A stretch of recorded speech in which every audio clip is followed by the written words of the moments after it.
중국과 대만의 군사적 긴장이 높아지는 가운데 대만의 학자가 2025년 이후 중국의 대만 침공은 공중기동과 특수 상륙전 위주가 될 것으로 예측했습니다. 대만 언론에 따르면 대만 국가정책연구기금의 재중연구원은 지난 2017년 말 기준으로 중국군의 수송기 부대에서 중대형 수송기 비율은 54-57%로 중국군의 공중 투하 능력은 미군의 2% 러시아의 3%에 그쳤다고 설명했습니다. 하지만 중국이 자체 개발한 200톤급 대형 다목적 수송기인 원-20의 다수 배치와 우크라이나 또는 러시아에서 구매한 안토노프 225 초대형 수송기의 중국 공군 배치가 2020년에 이루어지면 중국군이 대규모 연합작전에 필요한 공중 투하 능력을 갖추게 된다고 주장했는데요. 그는 또 중국군이 헬리콥터의 수송 능력 향상 및 공중기동작전 능력의 배양에 나서고 공치로형 강습 상륙함이 계속 배치되는 2020년이 되면 대만에 대한 연합 상륙작전 방식의 변화를 보일 것이라는 강조했습니다. 즉 중국으로부터 자국을 지키기 위해서는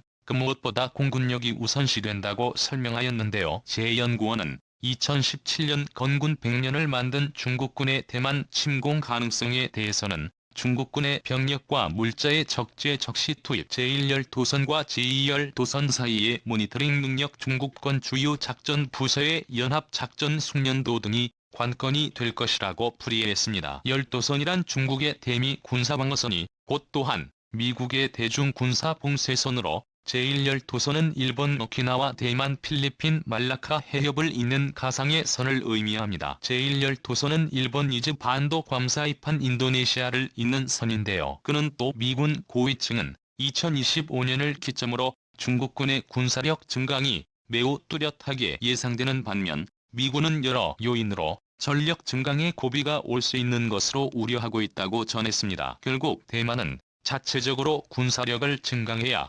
중국으로부터 자국을 지킬 수 있을 텐데요. 대만도 2018년부터 차세대 전투기를 자체 개발 중입니다. 대만 국방부와 중산연구원은 기체와 엔진 개발비로 3,500억 원이 소요될 예정이라고 밝혔는데요. 이에 한 대만 의원은 한국 KF-21은 8조가 든다는데 3,500억이면 너무 적은 것이 아니냐고 지적을 하자 한국은 너무 돈을 많이 쓴다.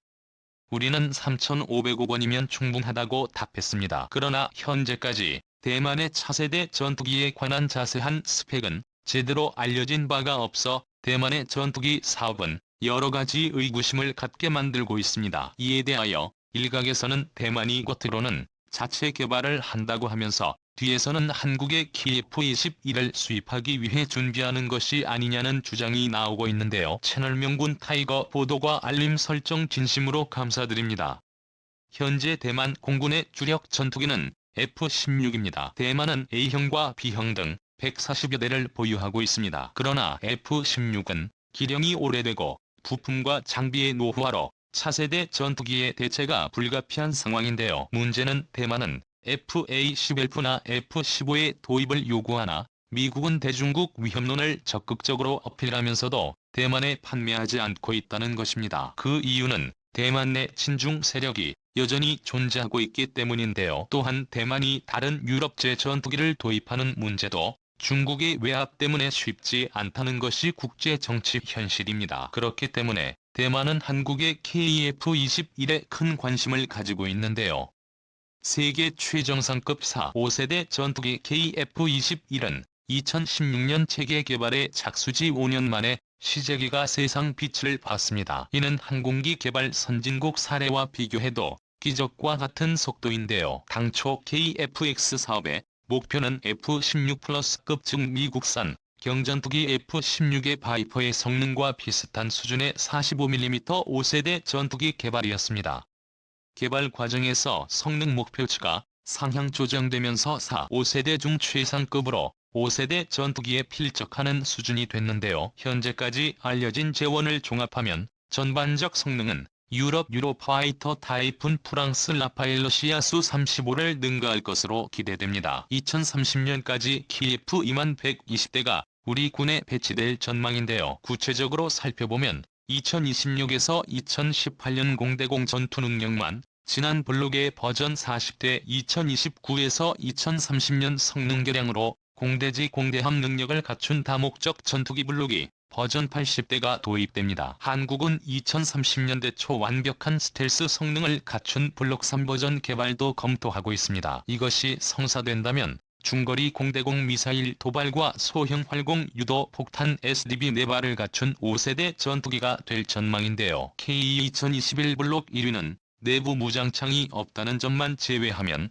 거의 모든 성능이 5세대 스텔스 전투기 수준에 가깝습니다. KF-20의 성능은 블록이 기준으로도 대단히 강력한데요. 우선 전투기의 논이라 할 수 있는 레이더 성능이 주목됩니다. 하나 시스템 주도로 개발한 레이더는 최신형 전투기 무장의 표준인 능동 전자주사 배열 레이더입니다. 수동 전자주사 배열 레이더와 달리 전파 주파수를 변형해 아군 전투기의 위치 노출을 최소화합니다. 레이더 성능의 척도인 TR 모듈 레이더 송수신 전파의 강도 및 경로를 제어하는 핵심 부품 개수도 F-35의 전투기에 탑재된 레이엔에이즈 P-81 레이더와 같은 약 1200개입니다.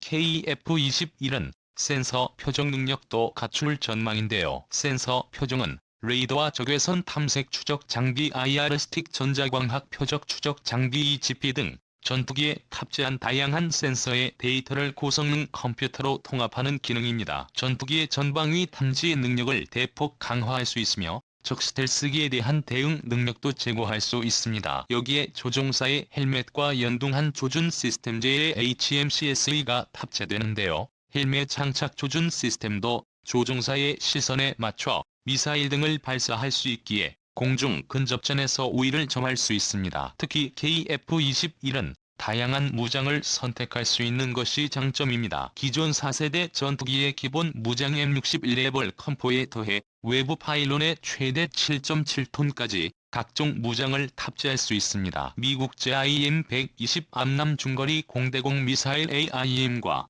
X-사이드와 인더 단거리 공대공 미사일 유럽 2티어 장거리 공대공 미사일 등 선택지도 다양한데요. 공대지 무장의 경우 GPS 유도 폭탄 JDT에 의해 소형 유도 폭탄의 STB 공대함 미사일 하푼을 운용할 수 있습니다. 물론 공개 기술로 개발한 중거리 GPS 유도 키트도 장착할 수 있는데요. KF-21은 5mm 5세대 전투기로는 최고 수준의 저피탐 설계가 적용됐습니다. 저피탐 성능을 나타내는 지표 레이더 반사 면적의 경우 라팔이나 유로파이터 타이푼보다 낮을 것으로 예상됩니다. 이에 따라 상당수 항공 전문가는 회의의 V11 저피탐인 성능을 스텔스기 수준인 에러, 바로 직전 등급 알코올로 분류하고 있습니다. 군 당국과 한국항공우주산업은 블록 3버전에선 에러 수준을 구현한다는 목표로 관련 기술 개발을 서두르고 있습니다. 만약 목표만 달성한다면 차후 전투기 수출 시장에서 상당한 돌풍을 불러일으킬 수 있습니다. 한국항공우주산업은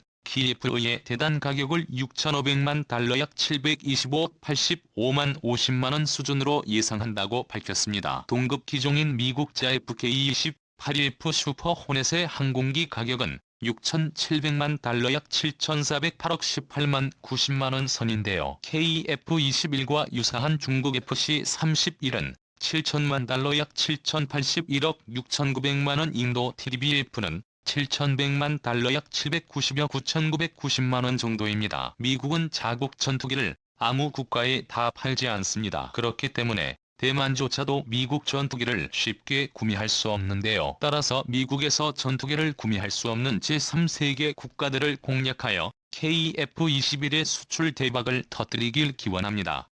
끝까지 시청해주셔서 감사합니다. 생활명 파이고 구독과 좋아요, 알람 설정은 좋은 영상을 만드는 데 많은 힘이 됩니다.